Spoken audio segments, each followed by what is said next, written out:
We are 99.9% operating only through the lower chakras. There are thousands of chakras in your body. 7 are the major chakras. I'm sure all are aware about it.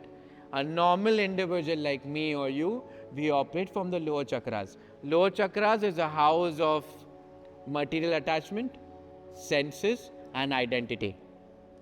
When you start worshipping and doing your sadhana, your Kundalini starts awaken and then you move to higher states of consciousness. Now, when the Kundalini awakens, you also experience different lokas. That's someone asking about the 7 lokas. There are 14 lokas. When the Kundalini starts awakening, you in your sadhana are thrown into different lokas and experiences where you see different deities, you see different gods, where you have some supernatural experiences because your consciousness has tapped into that. People also take external aushadhi to get experience of such things. People also have many other techniques. I believe that complete surrender to divine will give you this experience. Also, Kundalini experience or Kundalini awakening, if done without a guru, can cause mental psychosis, may also cause physical damage, and it may also lead to death if it is not channelized properly. Introduction to Tantra, this is Shakti awakening. When you are worshipping Shiv, there is another entire procedure for Shiv. When you are worshipping Surya, there is another tantric. In fact, even Vishnu Bhagwan has Tantra practices. Even Hanuman has Tantra practices. Nowadays, we are talking about Kal Bhairav, we are talking about the Dashama Vidyas. Every god. In fact, if you have evolved on the path, any ritual that you do is tantric in nature. Anything, any puja that you do, that is tantric in nature. So Tantra is not just having sex or having meat or having alcohol or indulging in senses. No. Tantra requires a lot of yam niyam, lot of tap and a lot of discipline. See, I believe many other enlightened beings also have not experienced awakening of Kundalini. According to your path, you experience. If you go to a Vedanta, Kundalini is Maya. Everything is Maya. There's only Satchitanand. If you go to Bhakti, surrender to Bhagwan is completely taken care of. If you come to Tantra, then Shakta and Shiva come into consideration.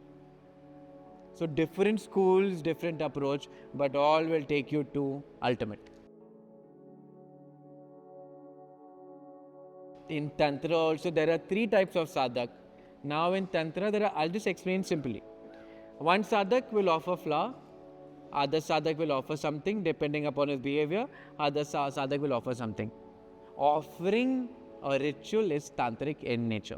I will tell you simple, if you want to worship Kali, if you want to worship any deity, and if you don't know what to do, just pray to them and tell them, guide me, guide me, guide me.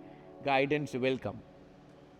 Guidance will come. But you need a lot of patience, a lot of faith and a lot of surrender. Instant, nothing will happen. See, I will talk from a very mature point of view. Whenever you do Shiv Sadhana, Kala Bhairav is going to come. You'll get glimpses of Hanuman also, you'll get glimpses of Ganesha also. It happens on the path. Now there are Ashta Bhairav, out of which people are talking about Kal Bhairav, but the Batuk Bhairav is the most powerful. Batuk Bhairav, he is in the form of a small child. Yeah. So Batuk Bhairav is where it is said that the worship of Batuk Bhairav is done, all the Bhairavas will come to you. So even in that, there is a certain method to worship every Bhairava. And even if you are chanting a mantra with time, that also will change. And yes, these all Ugra Devatas. So just keeping it simple, like Kali also is Ugra Devatas. Worshipping them, Kali is very difficult to worship, just simple language. Worshipping them, you get their darshan fast also.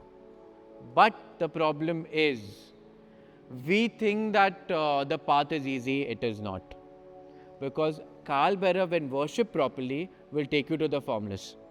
Kali, when worshipped properly, if you are getting attached to the form, then you are in problem.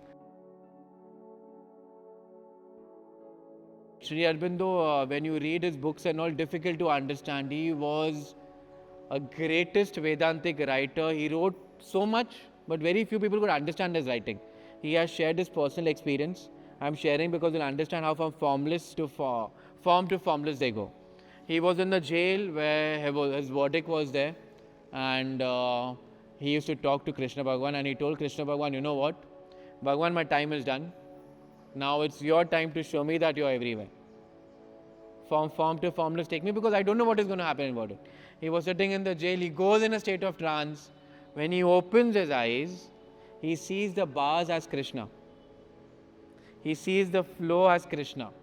The guard who has come to open the jail, his hand is Krishna. And when he goes in the court, public is Krishna, judge is Krishna, and when he looks at himself, he sees nothing. So that is complete surrender and experience. After that experience, you don't need any books. You have become everything. The same story of Thakurji. He was so much, and it's a fact, people have seen him, that Kali Ma feeding him food and he coming. People have seen that energy of Kali around him. He was so much. But when he met Totapuriji told him that you have not reached the pinnacle of consciousness. You were still in a form. That time Totapuriji sat next to him, and Totapuriji told, when you close your eyes, next time when you see Kali in the form, cut her. So Thakurji got very disappointed. He said, how can I cut my Kali? It is not possible. Totapuriji, just cut, you will reach to the pinnacle. He sits in meditation. When he sees again he goes in trance. Starts salvating, sees Kali, and the Guru knows it. After this, what happens? Again he comes down into normal consciousness. Totapuriji says, no, you have not reached. Then next time when he sits, Totapuriji goes in his consciousness, tells him, take the knife and cut Kali. In his consciousness. In reality, he literally cuts Thakurji here, so that he gets awareness that he has to cut Kali. It is said when he cuts Kali, Thakurji just collapses. He goes into Nirvikalpa. When he is awake, you know what happens? He sees Kali in everything. Even on the floor, even her, even this laptop, even this camera, everything, he is in Kali consciousness. That is a state of an enlightened being, from form to formless. Aghoris, have a very misconception in the society. An actual aghori is a very shy person, Very shy, very soft. They are aggressive, but they will never interfere in anyone.